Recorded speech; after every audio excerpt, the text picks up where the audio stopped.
देखिए, ये गैस्ट्रोलॉजी का जो केस था वही डॉक्टर उनको देख रहे हैं कि गैस्ट्रिक होने की वजह से जो है थोड़ा सा इन्फेक्शन था, और अब वो पूरी तरह से निरंतर में है और स्वास्थ्य के हिसाब से मुख्यमंत्री जी ने बड़ी तेज़ी से रिकवर किया है।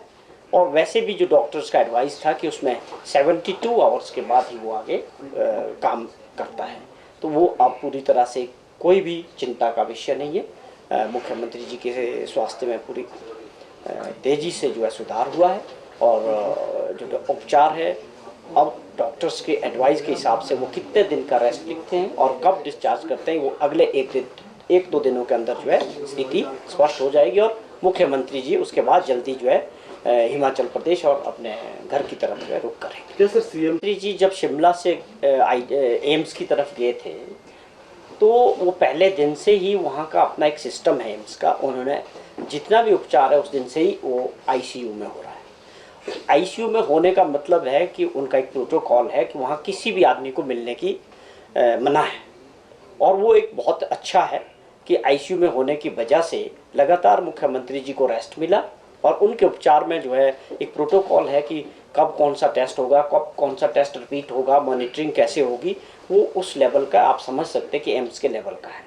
और ये आईसीयू में होने का मतलब कुछ नहीं है, ये सिंपल यही है कि हो सकता है इसके ऊपर आज फैसला या आज या कल वो आईसीयू से बाहर भी हो सकते हैं, क्योंकि उनके स्वास्थ्य में पूरी तरह से सुधार हुआ है। क्या उनकी सेहत के बारे में कोई जानकारी छुपाई तो नहीं जा रही, क्योंकि इससे पहले भी सूचना भी आई थी कि मैक्स में भी एडमिट रहे थे, अगर पेट का संक्रमण है तो these are all rumours, is perfectly all right. तो ये केवल मात्र जो है आप ये समझें कि लगातार बाहर रहने से, आप मंडी, कुल्लू, बिलासपुर खाना वाना बाहर होने की वजह से और ज़्यादा एग्जॉस्शन की वजह से, गैस्ट्राइटिस होने की वजह से जो है ये इन्फेक्शन था, और अब वो पूरी तरह से आप ये कह सकते हैं कि ठीक है।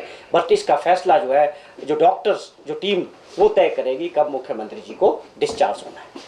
चौहान साहब, क्या को तो हर चीज़ में विरोध करना है विपक्ष के नाते, लेकिन सरकार को हर चीज़ को देखना है, कानूनी तौर पे इसके ऊपर राय ली गई है, आगे का रोस्टर तैयार हो रहा है, उस पर काम हो रहा है, तो ये कोई ऐसा विषय नहीं है जिस तरह से इसको भाजपा के नेता जो है लटकाने वाली जो बात कर रहे हैं, उसमें ऐसी कोई बात नहीं है। ये एक प्रोसेस है, जैसे ये क्लियर होगा उसके बाद इसका चुनाव हो जाएगा। देखिए, भाजपा की अपनी मजबूरी है, भाजपा देश में राज कर रही है, उन राज्यों में भी वो राज कर रही है जहाँ पर चुनाव हो रहे हैं, वहाँ पर मध्य प्रदेश में उनकी सरकार है, तो उनको उस बात को बताना चाहिए कि भाजपा ने उन राज्यों में क्या दिया लोगों को।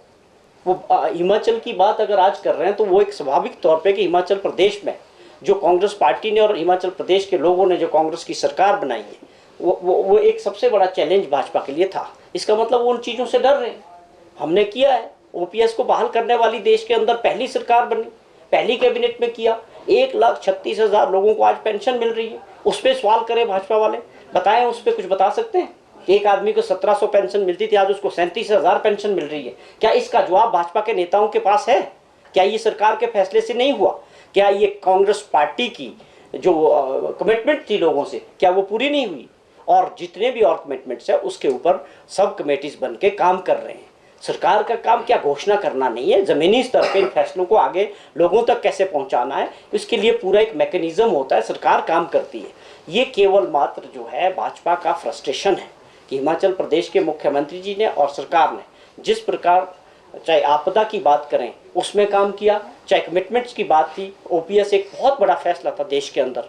पहले सारे लोग जो है नरेंद्र मोदी जी की तरफ देख रहे थे, देश की सरकार की तरफ देख रहे थे कि ओपीएस जो है ये दूसरे राज्यों में भी लागू होना चाहिए, पूरे देश के एम्प्लॉयज़ ओपीएस की बात करें। लेकिन हिमाचल प्रदेश में और कांग्रेस पार्टी ने जो कमिटमेंट किया उसको पूरा किया, और भी जो कमिटमेंट्स है उसके ऊपर काम चल रहा है।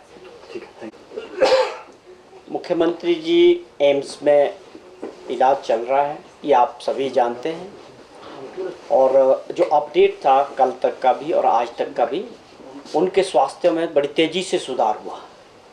और कल जो टेस्ट हुए, सीटी स्कैन हुआ और टेस्ट हुए, बिल्कुल सही नॉर्मल है। और ये ठीक है कि वो आईजीएमसी में जो उपचार हो रहा था उसी को आगे बढ़ाया गया है एम्स में भी। लेकिन एम्स में जाने के बाद जो लोगों से मिलना जुलना शिमला में था, आईजीएमसी में था, वो बात जो है पूरी तरह से वहाँ नहीं हो पाया, जिससे उनको पूरी तरह से इलाज भी मिला और आराम भी मिला। और अपडेट ये है कि अब वो पूरी तरह से स्वस्थ है। उनका जो जितने भी टेस्ट आए हैं सब नॉर्मल है और हम उम्मीद करते हैं कि डॉक्टर जो एडवाइस करेंगे हो सकता है कि अगले 1-2 दिनों के बीच उनको वहाँ से डिस्चार्ज भी कर सकते हैं। और ये सारी चीज़ें जो है जो उनके डॉक्टर्स और टीम जो इलाज कर रही है एम्स में, ये उनके ऊपर डिपेंड करता है कि आज या कल वो क्या फैसला लेते हैं। लेकिन एक चीज़ साफ है कि डॉक्टर का जो अभी तक का एडवाइस है कि उनको रेस्ट की ज़रूरत है। हो सकता है अगले 4-5 दिन वो रेस्ट उनको जो है एडवाइस कर सकते हैं।